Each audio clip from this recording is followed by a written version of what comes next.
entrando aí. Primeiro, eu gostaria de fazer assim, uns agradecimentos formais, né? É, Agradecer você, Lucas, de disponibilizar seu horário, né, numa sexta-feira, de estar aqui com a gente, né? Acho de muita honra mesmo, de verdade, de coração. É genuíno esse aceite que você foi extremamente responsivo com a gente, de estar nos ajudando aí e tal, a construir e divulgar a análise do comportamento, né? E divulgar é, análise funcional, a gente fala um pouco sobre isso. Então, muito obrigado, né? Você está em Assis, em São Paulo, né? Cidade boa, tá muito frio aí. Ah, aqui tá um pouquinho, viu? Eu não trouxe blusa hoje, eu tô vendo. Imagino. Então, muito obrigado ao público também que está entrando aí e que vem assistir essa live depois. Muito obrigado a todos. E passo a palavra, Lucas. Muito obrigado. É uma honra você estar aqui comigo, tá? Muito obrigado de coração. Show. Cara, eu queria começar agradecendo muito você. Boa noite, todo mundo tá mandando boa noite para nós aí, né? Eu tô vendo os boa noite aqui, eu não tô conseguindo responder porque eu tô, enfim, concentrado. Mas, cara, saiba que a recíproca é verdadeira. Gosto muito de você, pessoal do canal também. E para mim falar sobre análise funcional e clínica comportamental é um prazer gigantesco, né?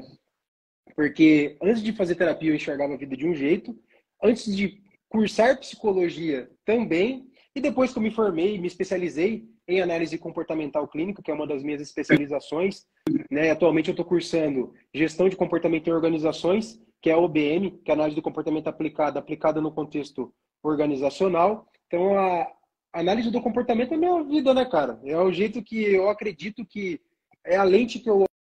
Porque para quem está assistindo a gente não faz ideia de como funciona a psicologia, na psicologia ainda nós temos aqui no Brasil a presença de diversas abordagens terapêuticas, né?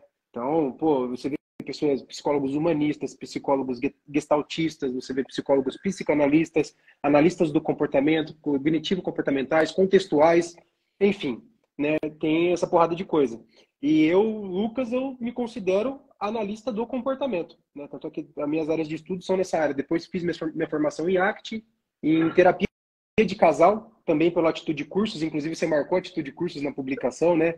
A Amônia e a Denise sempre muito também carinhosas com a gente lá do canal. Então, falar da análise funcional e clínica comportamental para mim é desse espaço, né? É daí que eu vou falar disso. E eu espero que seja tranquila a live de hoje. Eu não preparei nenhum conteúdo para não ficar nada muito quadrado. Pretendo falar da minha vida sobre isso para que isso seja útil para as pessoas que estão assistindo e para quem é leigo também conseguir entender o que é análise funcional, o que é psicologia comportamental, pelo menos para nós, né? Porque, Fernando, imagino que você concorde comigo. E uma vez a gente estava falando com o Beto, com o professor Banaco, e ele falou, cara, o paciente não tem que necessariamente entender o que é análise do comportamento e tudo, né? A teoria, todos os braços que nós temos na análise experimental do comportamento, behaviorismo radical. Mas você, como profissional, tem, né? Só que o nosso, eu acho que a obrigação como profissional também é traduzir isso para as pessoas para que a análise do comportamento se torne mais sedutora, que nem a psicanálise é muito sedutora para as pessoas. Você vê outras abordagens presentes em cinema, e, inclusive eu estava na televisão ontem, passeando, eu vi que tem uma série chamada Psi, que o diretor é o Contardo Caligares. Eu não fazia ideia que tinha essa série. Não sei se alguém já tinha falado comigo sobre isso, inclusive. Mas é um mundo de possibilidades aí a psicologia, né? Você tem alguma pergunta que você queira saber primeiro ou eu posso tocar o barco? Pode falar. Adoro te ouvir. A gente vai trocando ideias no Show. decorrer da. Eu Mete bronca. acredito, eu acredito que é assim. Então, como eu falei, né? A minha perspectiva de vida mudou muito ao longo dos anos. E conforme eu fui estudando, me aprofundando na minha área também. E quando a gente fala de análise funcional, é basicamente entender a função, né? Ou seja, o porquê a gente faz o que faz. Por que você faz o que faz? Por que você pega o copo de água com a sua mão direita, com o seu pé levantado, de tal jeito, e não pega de outro jeito totalmente diferente? Ah, é brisa demais a gente pensar nesse sentido? Cara, eu acredito que não, porque nos detalhes que moram as nossas diferenças individuais como indivíduos, né? Então, se você pega a clínica comportamental e você pega essa gama de possibilidades que enxergar o mundo através da análise funcional traz, porque a análise funcional traz controle, traz previsão. Então, assim, Eu não consigo necessariamente falar assim, ó, se a gente fizer isso, vai acontecer isso. Mas a gente consegue colocar ali algo que forneça uma probabilidade de que aconteça. Isso já é muito mais do que você viver no automático. Então, entender a vida funcionalmente falando, eu acredito que seja dessa forma, né? E, então, assim, análise funcional. Eu estava falando do exemplo do copo de água. Então, antes de eu beber água, o que aconteceu? Eu estava com sede, eu estava privado de água. E aí, quando a gente está falando de análise funcional e estímulo antecedente, nós, da psicologia comportamental, temos, né, as respostas reflexas, então, os antecedentes que tem os estímulos incondicionados, aquilo que já nasceu conosco, que são necessidades básicas do nosso organismo, como o alimento e a água. Então, se a gente está privado de água, a chance da gente, a operação motivadora em controle ali, vai fazer com que a gente busque um copo d'água. Né? E o que me faz beber mais água do que eu preciso? Né? Então, por exemplo, eu, Lucas, eu sou atleta. Eu me considero atleta, pelo menos. Né? Pelo menos para viver tudo que eu vivi e ainda conseguir manter essa rotina que eu mantenho. Eu amo esporte, cara. E eu amo desde muito cedo. E hoje em dia, para mim, é difícil porque eu tô ficando mais velho e eu percebo que meu corpo já tá sentindo. Eu tenho mais qualidade em algumas áreas, mas em outras eu já não tenho mais a mesma recuperação. Né? Então a gente tem que aprender a se adaptar. E você enxergar o mundo, né, funcionalmente falando, é também olhar para essas experiências do seu dia a dia e saber que, se você não for uma pessoa muito atenta ao que está acontecendo ao seu redor, então assim, o que controla meu comportamento, né? Eu voltei a treinar jiu-jitsu esses dias. Eu vou pulando de assunto assim, porque eu estou procurando uma forma de colocar melhor o que eu quero dizer, tá? Se ficar confuso, você fala, você me interrompe, que a gente muda o rumo da prosa. Eu voltei a treinar Gil. E aí eu sou faixa marrom. Eu cheguei lá para treinar e o faixa marrom é uma antes da preta, né? E eu, cara, tomei um pau de um faixa roxa, cara. Tomei um pau mesmo assim, apanhei. No treino, não teve nada de maldade, nada de agressividade, de primitividade, né? Foi só esporte. Claro. E aí eu me senti muito mal com aquilo, né? Cara, fiquei desolado. E no mesmo treino eu falei pro cara, a gente vai mais uma vez. Chamei o cara e apanhei de novo. Falei, cara, isso não é possível.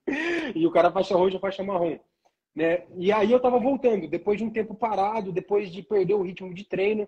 E naquilo eu entrei em contato com sentimentos muito pesados para mim. Então, assim, cara, eu sou um merda, né? Meus parceiros de treino, cara, seu faixa marrom, como é que você faz isso? O cara vai falar para todo mundo que te bateu. Então, assim, a comunidade verbal, a cultura ali do ambiente metendo paulada em mim, as minhas experiências prévias, porque eu já sabia que tinha muita coisa que eu sabia fazer que eu não consegui fazer porque eu não estou no meu ritmo.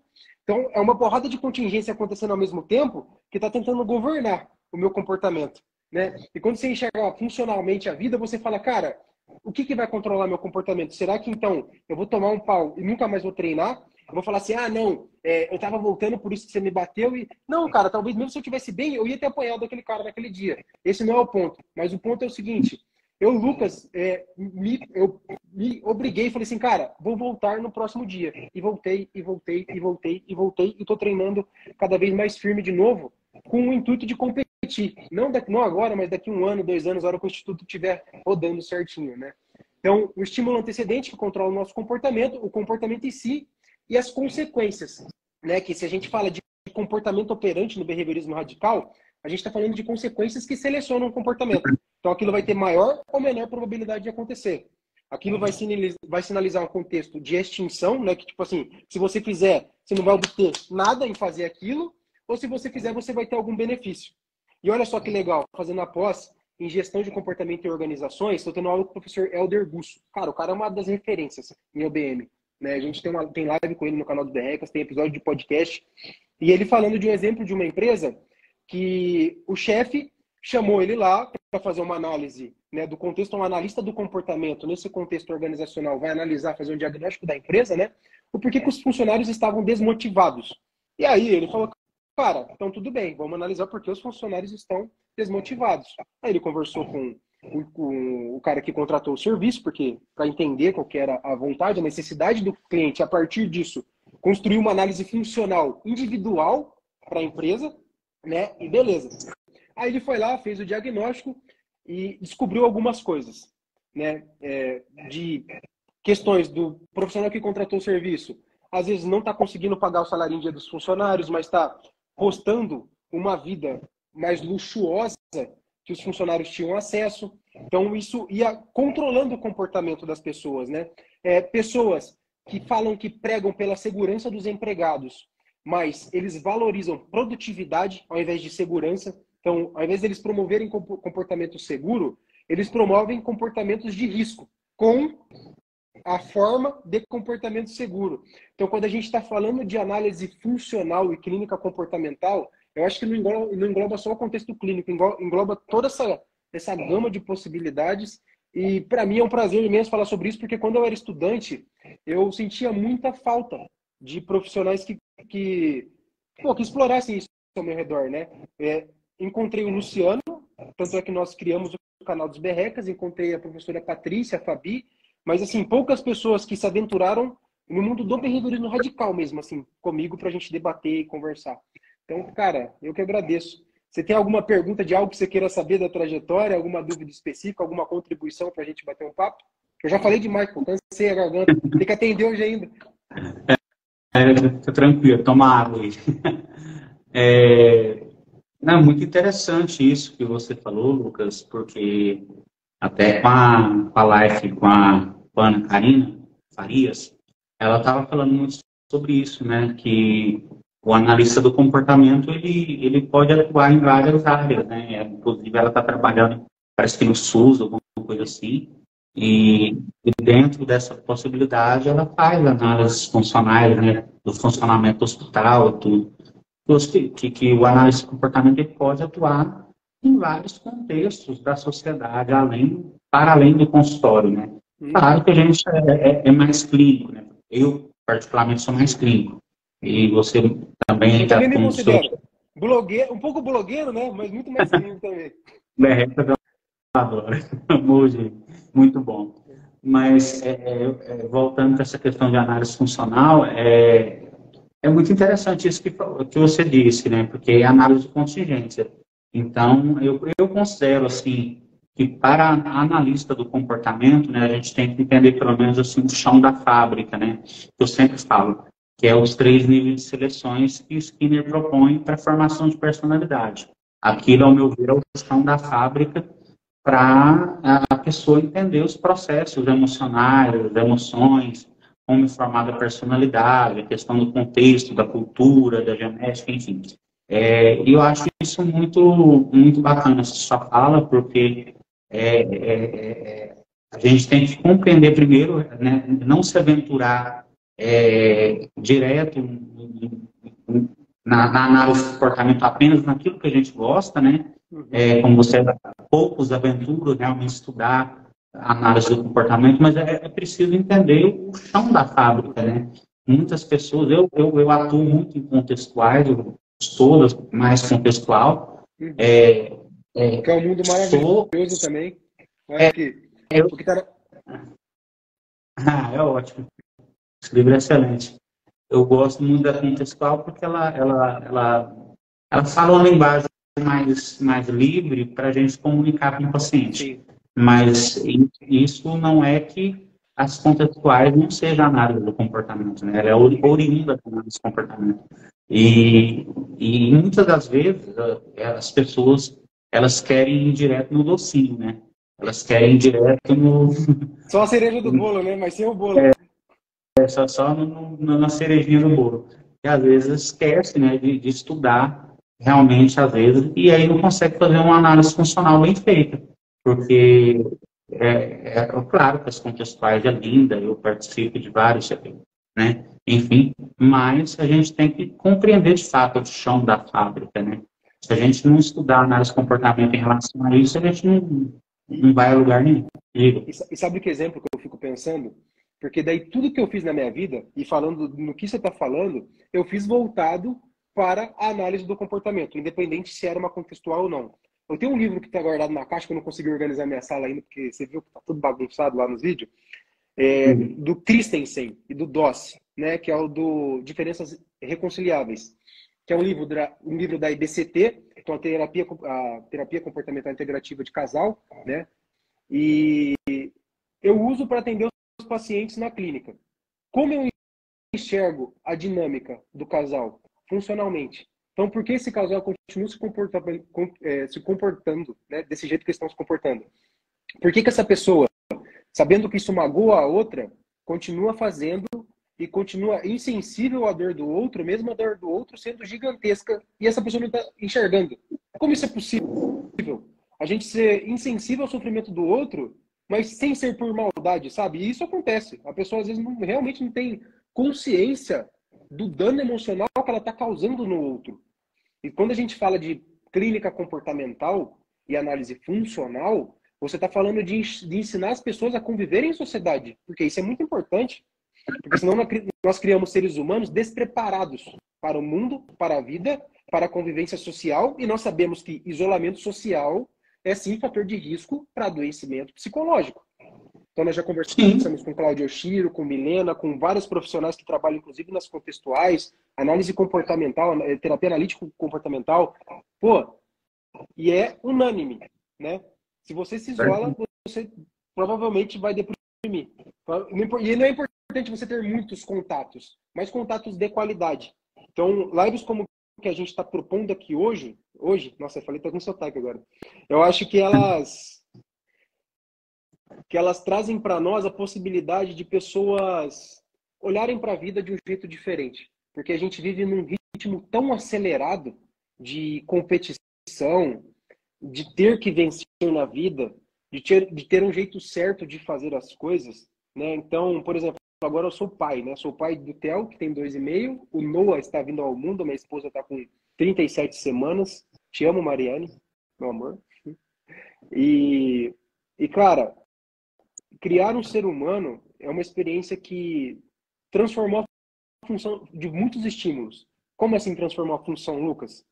Quando a gente fala de análise funcional, a gente está falando de contextos que, ora, podem ser aversivos. Então, para mim, falar em público, antes do canal dos Berrecas, era extremamente aversivo. Extremamente. Eu esquivava. Como assim esquivava? Eu sabia que eu ia ter que falar em público, eu falava que eu não podia. Eu falava que eu estava doente. Eu falava que eu não me sentia preparado. Então, olha só. O antecedente, o meu comportamento e a consequência. Análise funcional, né? A partir do momento que eu começo a me expor gradualmente, né, com um controle de esquiva, falando, não, você não vai esquivar não, volta aqui. É claro que era um aversivo controlado. Eu não estava sozinho, eu fiz isso com um amigo, né, o que amenizou a pancada da exposição social, a pancada da autoestima, da forma de se portar em público. Quando eu comecei na rede social, eu era um cara que às vezes dava muita corda para hater, né? Então isso controlava meu comportamento de um jeito muito ruim, porque na minha história de vida era assim que eu tinha lidado com essas situações até então. Por isso que eu falo, as pessoas acham que as pessoas são ruins por natureza, mas a questão é, a pessoa é exatamente o que ela precisa ser para viver no ambiente que ela existe, né? Então, para aquela pessoa ser dessa forma que ela é, no ambiente que ela convive naturalmente, é o que mantém ela saudável emocionalmente. Porque você ser passivo demais no ambiente que as pessoas são muito impositivas, você assume bronca que não é sua o tempo todo. Só que você com esse repertório, num ambiente de pessoas que estão acostumadas a se doar para os outros e todo mundo faz sua parte, você vai ser visto como um vilão. Então as pessoas vão rotular você como se você fosse algo ruim.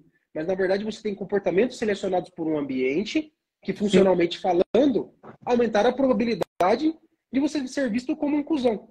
Feliz eu podia falar isso. Claro, imagina. Diálogo é livre, independente de... E eu acho muito interessante isso que você disse agora, Lucas, porque até voltando à primeira live que eu tive com o Barranco, né? Ele fala muito isso. Às vezes a pessoa muito engessada por falta de habilidades sociais, não é que ela é assim porque ela quer ser assim, é porque ela não sabe como responder aquela contingência na qual o ambiente está discriminando para ela, né? Então ela não cria repertório, ela não consegue fazer gradiente de generalização, ela não consegue realmente ela fica falta de opção, né? Ela não consegue responder. E ainda mais considerando, às vezes, o modelo, né? A relação familiar, a relação, às vezes, religiosa, independente de qualquer igreja, se for um regimento muito rígido, A pessoa, às vezes, ela não amplia repertório, ela não experimenta novas experiências, ela é invalidada, e quando ela é invalidada, eu sempre falo, falei para a Denise também na live, sobre invalidação, né? A criança está com sede, né? E a mãe fala, não, você não está com sede, não, você acabou de beber água. Então, você está invalidando aquela criança. Então, se a pessoa... Ele está falando para ela que você sabe melhor do que ela o que ela sente. Exatamente. A mãe, ou o pai, ou a agência controladora, melhor dizendo, dentro da análise de comportamento, ela invalida a pessoa como se estivesse sabendo mais o que a pessoa realmente está sentindo. E aí, a pessoa ela cresce engessada, e aí, certamente, se ela não experimenta emoções, consequentemente, ela não vai conseguir ter habilidades sociais, né, funcionais, diante de uma sociedade. Então, bom dia, boa tarde, boa noite. Ainda falando de análise funcional, também cita a Mônica Valentim.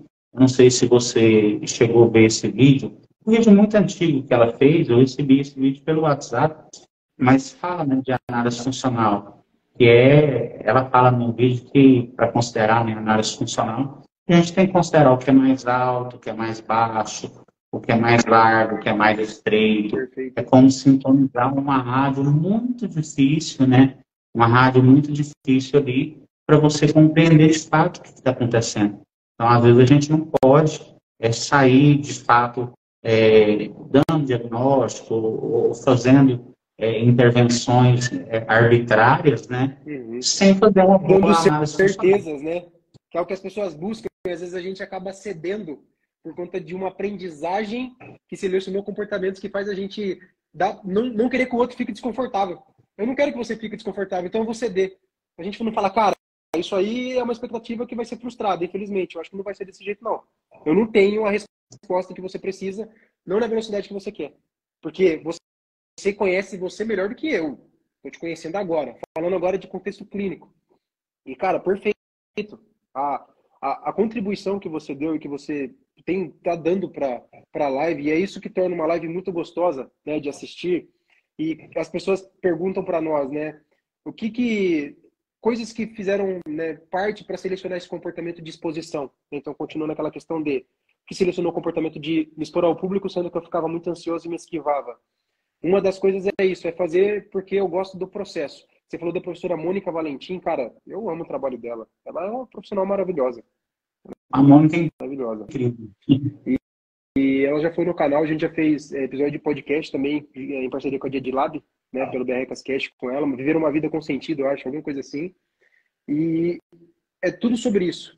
Então, quando você pega uma terapia comportamental contextual, que nem você falou que tem trabalhado, mas a sua base é analítica comportamental, né, behaviorista radical, isso te dá um jeito de se comunicar com as pessoas que você atende mais sedutor.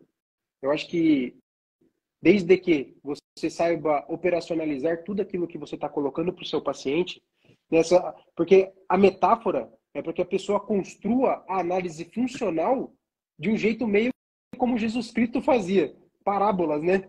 Olha a semelhança.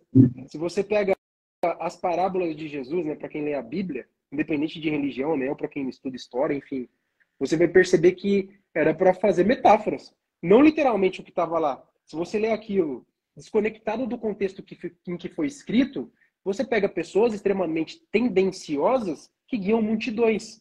E isso por ignorância, né? E, cara, e como enxergar a vida funcionalmente, você deu o exemplo da sua live com o Beto, da pessoa que não tem um repertório para responder. E se essa pessoa tem análise comportamental na vida dela, e se essa pessoa sabe fazer análise funcional, ela tem uma probabilidade maior ou menor de mudar de vida e viver uma vida com mais sentido? Sim, ela aproxima dos valores, né? Corresponde àquilo que ela quer, que ela busca, né? O sentido, uma vida que vale a pena ser vivida, né? Como diz a linha. Então é muito legal isso. E a análise funcional, dentro da clínica ou fora dela, ela é extremamente importante. Muito interessante essa fala sua. As contextuais deixam realmente a clínica mais sedutora, né? As pessoas, a fala, o diálogo, ventilar as informações, enfim. Decisão cognitiva. Olha o Reis. Olha, esse cara é um gênio, velho. Eu sou fã do tio Chico. O cara é brabo demais. Para mim, o Reis é analista do comportamento behaviorista radical, mas ele percebeu que para mudar o mundo, ele tinha que fazer parte dele. Se você for ortodoxo demais, você se torna marginalizado na sociedade que você existe e você não consegue mudar de fato as coisas. Então, eu acho que isso é ser meio orgulhoso, né? A gente fala, eu sei de tudo, eu posso tudo, eu sou suficiente. Tanto é que nós estamos vendo um movimento de psicólogos atualmente que consomem muito mais neurociências. Então, você vê o Wesley de Lanogari, pô, eu sou fã desse cara também, fazendo um trabalho com o time dos caras da Maromba, Ramondino, os caras lá que treinam, sou fã que estão levando também o Brasil para outro patamar nível esportivo. Hoje em dia você vê o Brasil muito desenvolvido em muita área, mas por conta de uma cultura que seleciona comportamentos de desvalorização da própria pátria e da própria cidade, eu não vejo problema nenhum a gente amar o lugar que a gente vive, desde que você não tenha preconceito com as pessoas que são de fora. Né? Não estou falando que você deva ser xenofóbico, tá? Porque assim, hoje em dia a gente fala uma coisa também, as pessoas levam para outro extremo na hora, cara. Às vezes não tem nem tempo de explicar as coisas. Então é totalmente importante a gente aprender a enxergar o mundo por essa ótica, né? Analítico comportamental, fazer análise funcional das coisas, o que controla, e uma cultura que seleciona comportamentos que não são muito legais, então não é porque a maioria faz e pensa que está certo. E que nem a gente conversou com o Banaco sobre, acho que foi nosologia, não lembro, cara. Foi uma aula dele da questão da psicopatologia. Ele usou dois termos para diferenciar essa questão de maioria, né, e ser um diagnóstico por conta de uma maioria e não porque era cientificamente embasado. Eu não sei o nome agora, eu perdi. Enfim, mas é basicamente isso. Né? A gente está atento ao mundo que nos rodeia, atento às experiências que a gente tem, às trocas. Então, eu chego em casa atualmente, olho para minha esposa, olho para o meu filho, convivo com eles o melhor que eu posso. Sou um ser humano e às vezes estou absorvido por processos do dia a dia, né, do meu trabalho, de coisas que eu tenho para fazer. Estou uma loucura no instituto agora. Gente, não estou desabafando, tá? Não estou fazendo terapia com o Fernando aqui só porque ele é psicólogo, não. Tá? Poderia, mas não é isso não. Mas é só para dizer que... E aí você começa a viver uma vida, não que eu fique calculando as coisas todas as horas, mas você ajuda o seu cérebro, porque o nosso cérebro ele está fazendo cálculos a todo momento, né? A gente não está pensando assim, eu tenho que mexer o músculo tal, que nem o cara do Metaforando lá, que os caras caíram matando nele, né, por causa da pseudociência. Mas enfim, não é porque você está mexendo o músculo tal, que você está percebendo que você está fazendo isso. O seu corpo ele está controlando uma porrada de processo que você não faz ideia. Né? E quando você usa aquilo que você pode, cognitivamente falando, comportamentalmente falando, para otimizar esse processo, cara, você se torna um ser humano muito mais preparado para viver uma vida e conviver com o sofrimento. Então, apesar de sofrer, você faz escolhas melhores. E isso eu acho que traz mudança de vida. Sim. Exatamente. Dependendo do nível de ambiente, contexto que você vive, você vai responder de acordo com aquela cultura, com aquele ambiente, né? E muito interessante aquilo que você disse lá atrás, porque você está falando, você virou pai agora, o seu filho tem quantos anos? 2,5. Ou filha? E o outro tá para nascer, menino, os dois. Theo e Noah. Então, assim, a dinâmica da vida muda, né? Então, Sim. às vezes você está com... E aí muda tudo, né? O cenário, muda o contexto, e aí você acaba que tem que, realmente, de fato, se reorganizar, né? Para poder seguir a vida, né? Independente de vários contextos. E isso muitas pessoas não têm essa compreensão na qual que a vida é uma extrema transformação de contextos, né? E de cultura, e de ambiente, desde o processo da infância, depois a pessoa casa, e aí se a pessoa ela vem engajada de uma inflexibilidade emocional dentro lá da infância, que ela foi invalidada, na qual ela não conseguiu beber água que a mãe deu. A Denise também citou, né, por exemplo, a criança morre, não, o cachorro morre, não se dá tempo para a criança nem ter o luto daquele cachorro. Os pais correm e já dão outro cachorro para aquela criança imediatamente para inibir, né? Então, assim, as pessoas estão falando mais em análise de comportamento assim, eu sempre falo isso, quem vê causa não vê função, né? Pô, Então perfeito. a gente tem que ver a função e as pessoas são muito focadas na causa e no sintoma, na causa, Como né? se isso fosse resolver as coisas, né? Assim, a gente quer ser É, muito resolutivo. Mas o nosso cérebro já é por nós. Você não precisa querer ser mais ainda. Foca em otimizar o processo, né? E não em querer ser um robô. sim. E isso faz que as pessoas acabam que são criadas no nicho de querer anestesiar as coisas, ao invés de compreendê-las, né? E isso dificulta muitas vezes no processo clínico comportamental, porque o Banach fala, não tem nada de assustador um comportamento problema vir em evidência depois de muito tempo de trabalho, né? Não tem nada de assustador, a pessoa tem 30, 40 anos e aí ela vai trazer, né, aquilo reverberar dentro do consultório, aquilo ali de uma forma que a gente pensa como terapeuta que já foi sanado. E às vezes não, né? Às vezes a pessoa, ela realmente, ela é muito forte ainda aquilo para ela. Então, é muito interessante, porque a pessoa, isso, essa fala que eu estou dizendo para complementar essa Sim, questão que sim. você falou, né? De repertório, de ampliação, porque a dinâmica da vida muda o tempo todo, né? Então, se as pessoas não estão preparadas para flexibilizar ou para se adaptar, isso aí já Darwin falava, né? Que E não quem só vai. isso. E se antecipar aos próximos passos da vida. Você deu um exemplo de criança, só para não esquecer, senão eu vou esquecer. Meu segundo filho está para nascer. Qual que é a nossa preocupação enquanto pais? Como iremos fazer para o segundo filho, que ainda é um bebê, cara, pô, 2 anos e meio ainda é totalmente, quase totalmente, não é totalmente, porque ele já quer desenvolver independência, já quer carregar mochilinha, já quer subir no carro sozinho, já quer fazer várias coisas sozinho, mas ainda é uma criança. Então a mãe vai estar muito mais dedicada ao recém-nascido, o que é normal. Eu Boa, vou Valdez. conseguir fazer a minha parte, mas eu acredito que eu vou ter que suprir ou tentar suprir emocionalmente mais o mais velho, enquanto a mãe está com o menor, né? Então sair para brincar com ele, levar ele para nos esportes comigo, enfim.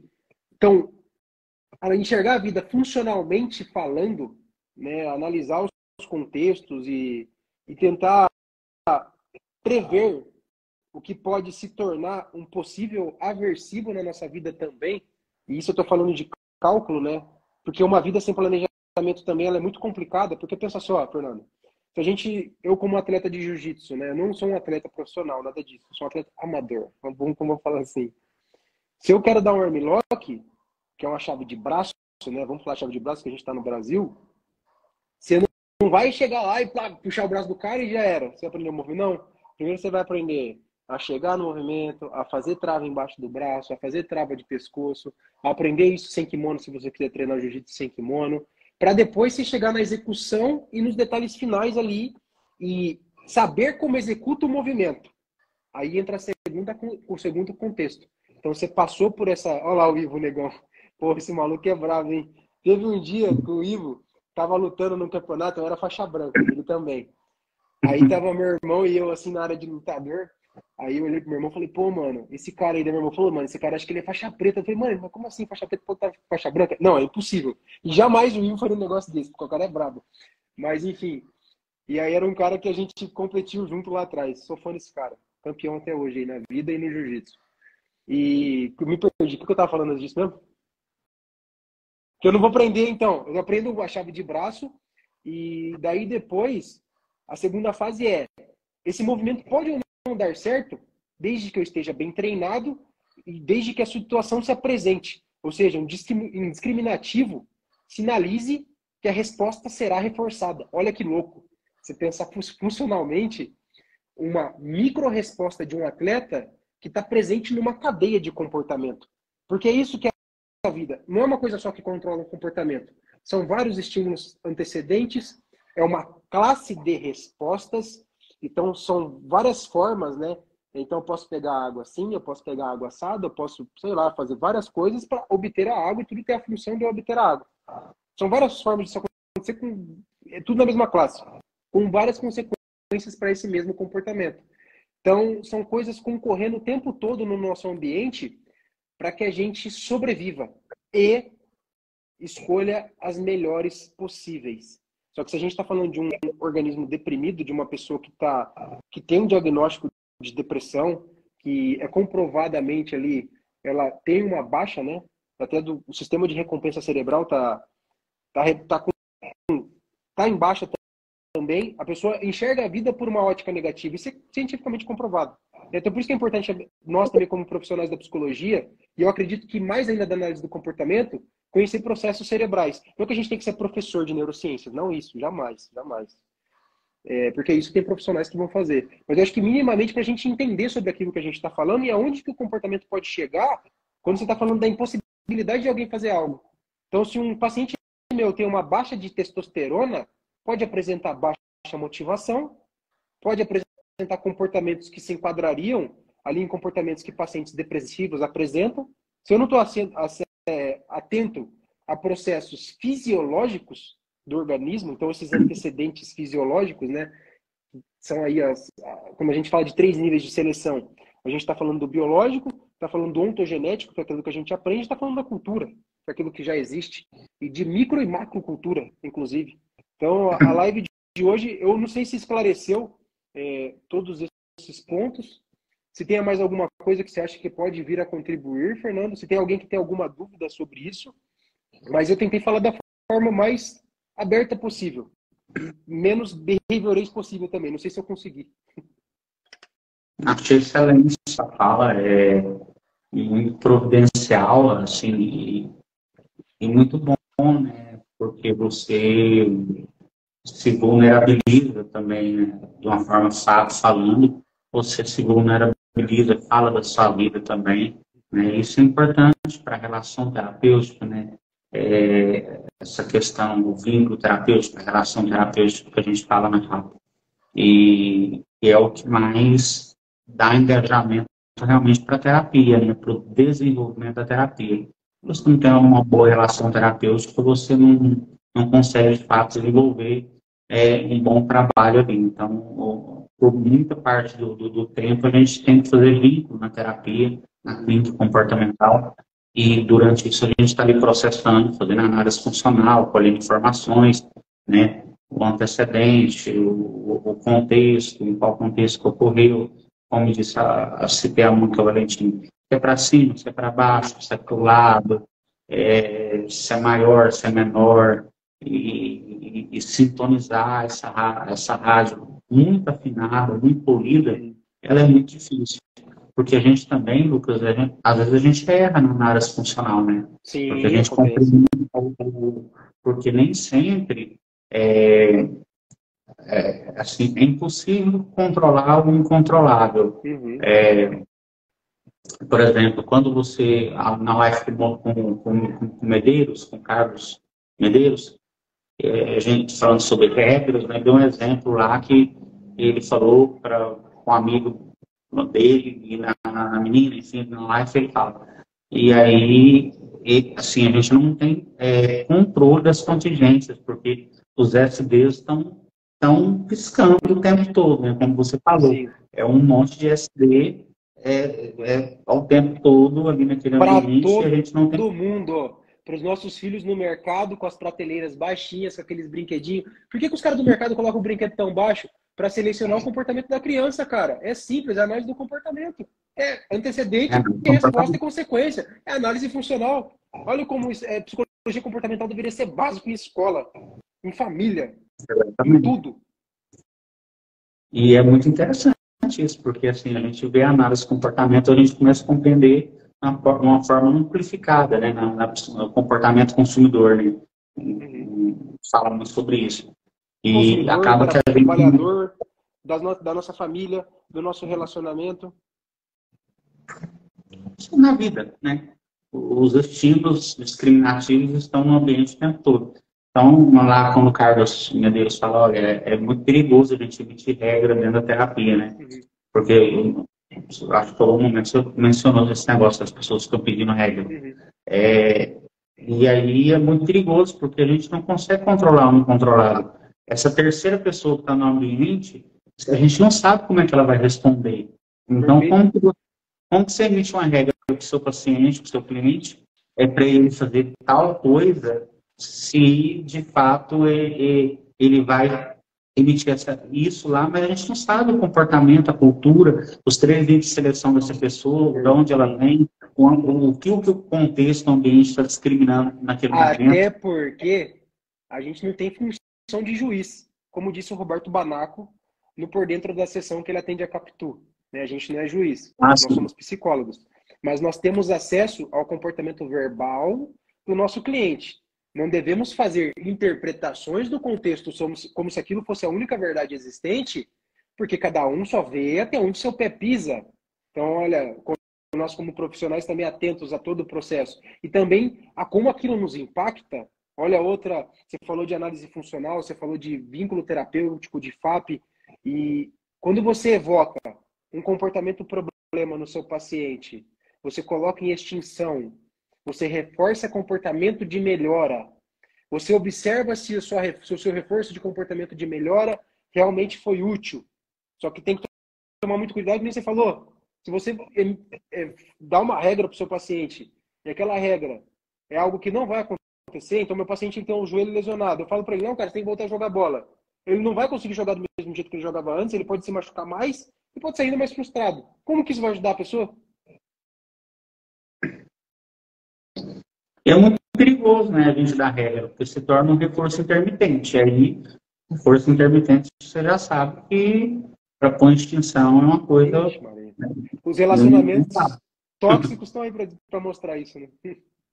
então, aumenta a topografia de resposta, acaba que a gente provoca muita raiva, né, ao paciente, ele emite esse comportamento de raiva quando está prestes à extinção, porque a gente não reforça mais, então isso vira uma problemática muito grande de terapia, né? E é muito interessante essa questão do contexto, porque a gente não consegue controlar o incontrolável. Então, a gente é muito perigoso, né, como o Medeiros fala, emitir esse tipo de regra, porque quando a gente faz isso, a gente está dando uma bomba na mão do cliente, que ele vai emitir uma regra no contexto no qual ele não sabe discriminar. E aí, se ele não sabe discriminar corretamente o que está acontecendo dentro daquele contexto, e ele também não sabe como essa outra pessoa vai responder, como a gente emite regra para essa pessoa? Por outro lado, tem os pacientes que vão nos usar como argumento para instalar a assertividade no contexto em que eles vivem. Como assim, Lucas? Foi o psicólogo que mandou falar isso para você. Não foi, Isso não. acontece. Às vezes a própria pessoa tinha que falar aquilo. Eu falei assim, meu, o que está acontecendo? Está acontecendo isso e isso. O que você acha que você deve fazer para chegar num contexto nessa situação, né? Que a gente está guiando a pessoa pelo caminho que ela deve. Porque a gente tem as ferramentas como profissional, às vezes, para fazer isso, né? A pessoa fala, Lucas, eu acho que é me posicionar dessa forma, né? Não para gerar mais atrito, mas para mostrar como eu me senti perante o ato daquela pessoa. Aí ela chega para a pessoa, porque o meu psicólogo mandou falar isso para você, o quê?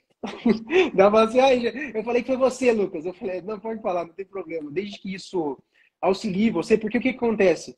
Se a outra pessoa ficar incomodada e quiser conversar comigo, estou aberto. Eu, Lucas, já atendi famílias, atendo casais, né? Pô, atendo indivíduos e adolescentes, né? Crianças eu não atendo. Mas e você aprende que, cara, você tem que ser maleável, flexível. Então, as terapias comportamentais contextuais trouxeram para a minha vida também, agora já caminhando para o final, que eu vou descansar um pouco antes do próximo atendimento, né? Imagino que você também. E mudaram a minha vida, cara. Então, análise funcional e clínica comportamental, quando você fez o convite para mim, eu topei. Eu só demorei para responder, porque data para mim está sendo bem complicado. Eu não estou conseguindo ter horário muito para as coisas. Tanto é que a gente está fazendo essa live numa sexta-feira e eu vou ter um próximo atendimento agora, né? Então, não sei quando as pessoas vão conseguir me pegar para uma live na sexta, inclusive. Mas obrigado, cara. Te agradeço muito. Foi eu que encerrando, né? Mas, cara, te agradeço pela oportunidade. A troca foi muito legal, porque você também trouxe contribuições muito importantes. Eu sei que você é um cara que acompanha e é acompanhado por referências na psicologia comportamental. Vejo você sempre em contato, fazendo cursos e se especializando, porque é isso, né? A gente nunca para de aprender quando se torna analista do comportamento, com essa questão de prática baseadas em evidências, né? E não só no contexto clínico, em tudo que o analista do comportamento faz, a partir da nossa visão também. E é isso, cara. Agradeço. Eu espero que tenha sido uma live muito enriquecedora para quem está nos assistindo. E espero que você também tenha gostado aí, cara. Que eu tenha contribuído para o seu núcleo de psicologia clínica, que eu sou muito fã. Imagina, Lucas, eu acho que a gente talvez está vivendo, embora em locais diferentes, né, o mesmo contexto. Né? Você está montando o seu instituto aí, eu montei o núcleo de psicologia clínica aqui, e durante os últimos 3, 4 meses também fiquei envolvido, você sabe muito bem, eu vi você montando as coisas, tal, tudo, mas assim, ninguém sabe, assim, quem vê causa vê função, né? Ninguém viu o que você passou. Não vê corre. Ninguém viu o que você passou para chegar, para colocar aí. É muita coisa, é muito entrave que acontece, muita problemas, né, reforma, pintura, todas essas coisas, de fato, a gente passa por tudo isso. Mas eu que te agradeço, né, Lucas, pelo aceite do convite. Eu fico muito grato, você é um amigo que eu tenho já há um bom tempo, virtualmente a gente já se comunica há um bom tempo.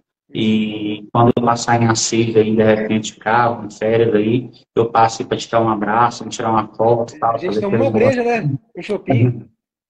E sim, de repente a gente, né, passa um final de semana, um dia para o outro aí, no hotel aí, marcamos tomar um shopping Faz também. um evento de psicologia comportamental brabo aqui. O pessoal que conhece gosta muito de fazer esses botecos perigoristas aí, a galera de vez em quando lá em Anápolis faz. O pessoal Arthur André, a galera lá. E um abraço para o Arthur, professor massa demais. Né? É um cara incrível também, adoro ele.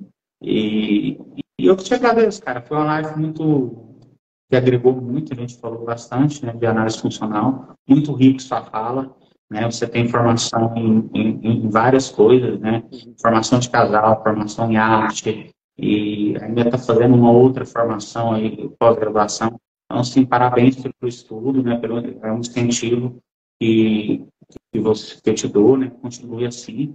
E a gente vai, né, fazendo formação, aprendendo, a gente não para nunca, né. Não, Então, você está de parabéns. Você está de parabéns e desejo todo sucesso, né, do mundo para o Instituto Lucas aí que você está montando. Montou já